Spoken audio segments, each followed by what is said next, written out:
Here are 3 One Piece theories that will keep you up at night. Because even though One Piece is your very typical, lovely, wacky, feel-good story, it does have a distinct element of dark and disturbing. And as it turns out, the more you dig, the more darker and more disturbing it gets. And so we're going to start with the demon possession theory. We have seen evidence of demons in One Piece not once, not twice, but thrice. And evidence of the afterlife in general is nothing new for the series. We even have the rather bold confirmation of the existence of souls, and we've even seen one passing away into the afterlife with Lao Ji. Or indeed, we've also seen souls return to the before the afterlife with Brook. So other realms do exist in One Piece, and as much as we have evidence of some sort of heaven, we also have evidence of some sort of hell. And there's no better place to start this than with the alleged King of Hell himself. The Straw Hat Swordsman, Roronoa Zoro, has been referred to as a demon ever since chapter 3 of the series, where Kobe refers to him as a demon, which is what I just said. A demon in human form, to be precise. And at the time, this was taken as a bit of a Kobeism, he's a scared child, he exaggerates, he's a very timid little boy who soils his trousers at any sign of mild aggression. But then, as One Piece went on, Kobe's words started to become scarily literal. Enisobi is a big turning point in Zoro's journey, which resulted in a brand new technique called Demon Aura 9 Sword Style. And there it is, and there's the word again. And how Zoro achieved growing an extra 4 arms, 2 heads, and even 6 swords has yet to be revealed. But that's not the only demonic oddity present in Enisobi. Something I very, very rarely see people talking about is during Enisobi when Zoro used a technique called Charming Demon Sleepless Night Onigiri. It seems to be a bit of a precursor to Ashura that allowed Zoro to create this illusion of his swords bending. And there's also the literal demon that appears behind him with glowing red eyes and such, which in the manga could be seen as a fun stylistic choice. Like when Zoro performed the very fun to say crab grab. When he did that, we saw a crab, but the crab wasn't literally there. Although with Charming Demon, the anime makes it seem much more like a literal presence, as if it's a big specter being conjured by Zoro. I will say that the anime often really plays up Zoro's demonic aspects. They make a lot of, how shall we say, creative choices, such as giving him this ominous aura or crimson red eyes, whereas a lot of these moments in the manga are just Zoro being a regular dude. There's a lot less demonicness in the manga. But I don't blame the anime, because the fact is that Zoro's existence remains thematically tied to dark concepts like curses, demons, hell, and even the Grim Reaper who popped up on Wano. Zoro also has a keen sense and taste for blood. And if this was the only time that something like this had happened, look, we wouldn't even be talking about it. But there are 2 others, and they're both much more convincing than Zoro. Our next demonic entity is Cavendish, or more accurately, Hakuba. The 2 have a very Dr. Jekyll and Mr. Hyde sort of situation happening, and this is a condition that's explained as a combination of 3 separate conditions, being narcolepsy, sleepwalking, and dissociative identity disorder, all coming together to create the illusion of a demonic presence taking control of Cavendish's body. And as cool as that is, I'm a big fan of Occam's razor, which is the principle that the simplest answer is most likely correct. And in this fictional pirate comic, the simplest answer is not necessarily the painstaking 3-combination medical condition one. In fact, that's almost like a desperate attempt to explain something much more obvious and much more disturbing. Hakuba could very well be a demon possessing Cavendish. When Hakuba is in control, Cavendish's face morphs. If you look at his eyes in particular, they contort to a completely different shape and occupy diagonal slices of his face. And whilst the eyes are almost always portrayed as stark white, there is one panel where Cavendish is trying to wrestle control away from Hakuba, and the Hakuba eye color is different from Cavendish's natural eye color. So I've been told that my eyes can change from blue to gray depending on the day and the lighting, but this is something else. What happens is a light switch effect where Cavendish completely loses who he is. He becomes a soulless entity with a single mission, which is to cut slice as many people as possible before returning to blissful sleep. Demonic is really the only way to describe it, and he's not even the most terrifying one. That would be Charlotte Lin Lin. And remember what I said about Zoro and how the anime tends to stylize him with all of the glowing red eyes and such that wasn't necessarily in the manga? Well, with Charlotte Lin Lin in the manga, that's not even up for debate, because the manga flat out gives her these glowing eyes whenever she's in a hunger state. This isn't a stylistic anime choice. These glowing, sinister eyes, they're actually happening. And Charlotte Lin Lin was not born an evil person. As a child, she was as innocent and as lovely as you could hope. All she wanted to do was live happily with her assorted friends and eat lots and lots of nice food. But then, in certain moments, a switch flips that completely changes her personality into what I can only describe as a demon. An insatiable, rampaging entity determined to consume anything and everything. It's very similar to Cavendish's affliction, however it gets triggered under different conditions. With Big Mom, it's about hunger, and with Cavendish, it's about fatigue. So these states unfortunately respond to very basic human needs that we all need to do, and so it can't ever be prevented. prevented. Very bad news for them, and also very bad news for everyone around them. However, it does give us a clue as to what they may be. There is this idea that the demons in One Piece could be based on the 7 deadly sins, because you've got the obvious with Big Mom being gluttony, and then we also have Cavendish, who could be a very passable sloth, emerging in response to sleep, and with Zoro, I dare say that pride would be a pretty solid contender for his affliction. Each of these characters, regardless of demonic presence, represents the pinnacle of their respective sin, and that could be because of a presence inside of them that has manifested at multiple points now in One Piece. And it could also mean that there are 4 other demons out there that we have yet to discover. Or who knows, maybe Big Mom got unlucky and has the lust demon as well. Hence all of the intercourse resulting in all of the children. So that's the demon possession theory. But now we're going to move on to something much more disturbing, because this next idea is completely man-made. This is the Bridge of Purgatory theory, which begins with recognizing that the One Piece world is full of amazing feats of engineering, especially for a planet theoretically stuck in the age of piracy. There are so many mega structures that boggle the mind, such as Fishman Island, but there is one structure that dwarfs even entire islands, and that is Tequila Wolf, a bridge that has been under construction for the last 700 years and is so unfathomably long that currently we don't know where it starts or indeed where it's intended to end, or even if it's ever intended to end. This bridge is so big that it has the status of being its own nation, and as you can imagine, it's bigger than the vast majority of nations within the actual One Piece world. My favorite image for showing just how stupidly large the bridge is would be this one where Robin is being escorted by the Revolutionary Army after having been freed, and you can barely even see their cart traveling along this colossal structure, and this is just a tiny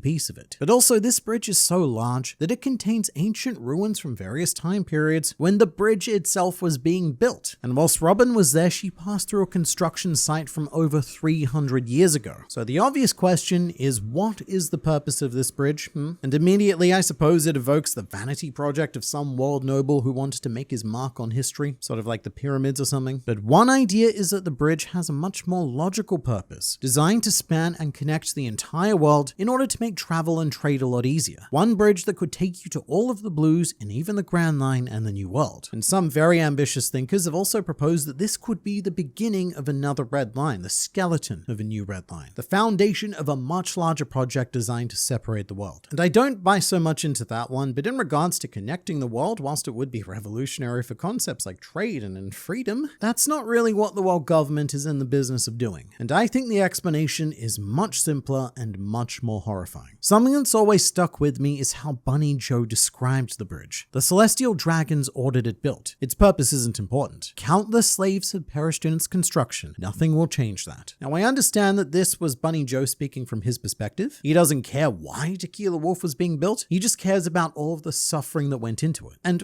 would you look at that? I think that Bunny Joe has something in common with the world government, because I don't think they care about why the bridge is being built either. The really dark undertones of Tequila Wolf is that it's designed to be more of a prison than a project. This is a location that slaves are sent to in order to work, and there is no greater purpose for that work. The world government are just doing this because they can. They've purposely selected a project that can never be completed in a very Sisyphean sort of way, which is the story of Sisyphus being forced to roll a boulder up a hill only for it to roll all the way back down, rinse and repeat for all eternity. So that's why all of the camps left in ruin, because the bridge serves no purpose. There's no reason to clear them. It's exactly the sort of thing that the world nobles would conjure. They have practically unlimited resources to pump into the bridge, and it serves as a sickening endless purgatory for them to punish their slaves for all eternity. And even in the case where, say, another 700 years down the line, the bridge does get finished, you know what the world nobles would do then? They destroy it and tell the slaves to start over. Or even worse, they might have 2 groups of slaves functioning at any given time. One group to construct the bridge and one to simultaneously deconstruct it, so that the bridge will be an eternal project that can never be completed, just like Sisyphus and the boulder. I really don't think this bridge serves a purpose greater than torture. It's a living hell that the world nobles were able to use as a threat and also as a source of entertainment. It is the one location in the world where its inhabitants are stripped of absolutely everything, freedom and reason, and that is the never-ending Bridge of Purgatory. Not an amazing place to be. But our next theory is also spawned from the mind of a man, or at least that's the current idea. Chapter 1069 revolutionized devil fruit thinking in a very dangerous way through Vegapunk's current devil fruit theory. Every devil fruit is a possibility for human evolution that someone desired. If only I could be like this, if only I could be like that. All of these powers represent the many branches of the future of humanity. But that unnatural status is loathed by the sea, the mother of nature, a fitting punishment for its sin. Those with powers exist in different dimensions dreamed up by someone else before them. This is my only theory. Literally the biggest mind in the world who has been studying fictional fruit for years, decades I guess. All that time, and he only has this one theory. And as much as Vegapunk says these words with a sense of amazement and wonder of an objective scientist, it also comes with some very unpleasant realities. This is the Dark Desires theory, and it starts by making the link that all devil fruits were developed in response to desire, which regardless of which method is taken was probably true, if it was magically willed into existence or a meticulously crafted endeavor of science. And there are those with what we'll call pure desires, like wanting to make people smile. There are those with questionable desires, like covering themselves in mucus. Not amazing, but ultimately harmless for everyone except them. And then there are those with desires that are simply evil. For example, if Sugar's hobby fruit was to be the subject of this theory, then it means that someone in the past had a very specific desire to enslave people, but not like our usual form of slavery. No. This brand of slavery came with an extra macabre twist, because the originator of this fruit wanted to play with people like toys. And they even baked eternal youth into the fruit's abilities to ensure that they would be able to play with their toys for as long as they wanted. I really don't think there's a positive interpretation we can give to this fruit like we can with some others, because there are innocent fruits that can be used for evils, like say Charlotte's smoothie Shibo powers. I reckon that this was born out of a pure desire to just drink some juice, but it had evil applications, and Smoothie puts it to use creating torture bars, where her guests are served the tangible, liquidy life force of her victims. Again, the creator was probably just really thirsty that day and really wanted a quicker way to get some juice. Or a kinder version of the hobby fruit would be Tama's devil fruit, which embodies the innocent desire of wanting to be friends with animals, which can result in arguable slavery, but within the power structure of the fruit, eventually the animal in question is given the free will to choose what it wants to do. With the hobby fruit though, the rules are quite specific in that the user needs to create a contract with the toy slaves. It's disturbingly well thought out on a legislative level and can only be the creation of someone who had bad intent for its use. And I would say the same for the Sorosoro fruit, someone who had a specific desire to manipulate the souls of others and control their lifespan to create, once again, a series of slaves to do their bidding. So much slavery in this video. And even something like the Memo fruit can be taken in a dark direction. This was the product of someone with a strong desire to manipulate others through their memories. And given all this talk on Egghead Island about how a person's memories may very well constitute life itself, memory manipulation isn't exactly a light transgression. And all of this is before we even consider the Yami no Mi, which is the subject of a bit of a controversial translation. In English, Blackbeard states that this is said to be the most dangerous power in the history of devil fruits. However, in the original Japanese, this can also be translated as evil, as in the most evil power in the history of devil fruits. Not the only evil power, the most evil. And just as a side note, one of the first attacks that Blackbeard uses with this devil fruit is rather appropriately named Liberation, which draws a lovely dark parallel to Luffy's ability to become the warrior of liberation. So for every good intention, there is an equal and opposite bad intention. That's what this devil fruit theory is telling us, which has some pretty deep implications for the Will of D. If the fruits were created by this ancient kingdom, then it would indicate that they weren't exactly the unfortunate victims of the world government that we currently suspect, and that perhaps there may be a very good reason why at least some of them are considered to be demons and enemies of the gods. What really strikes me about Vegapunk's theory though is that he is a man of science, the biggest of all of the science-men, and even he still believes in a supernatural element. He specifically mentions the sea, the mother of nature, and implies that these alternate paths for humanity are sins against it. He genuinely believes that there is a greater force out there that even he cannot explain. Either way, devil fruits are not objective concepts. Each one of them comes with a degree of inherited will. Their users are living out the wildest dreams of those who originally conjured them, and to many, a lot of those dreams would resemble our worst nightmares. But to steer clear of nightmares, I would recommend subscribing to this channel for consistent injections of sweet, lovely One Piece culture administered directly into your YouTube feeds.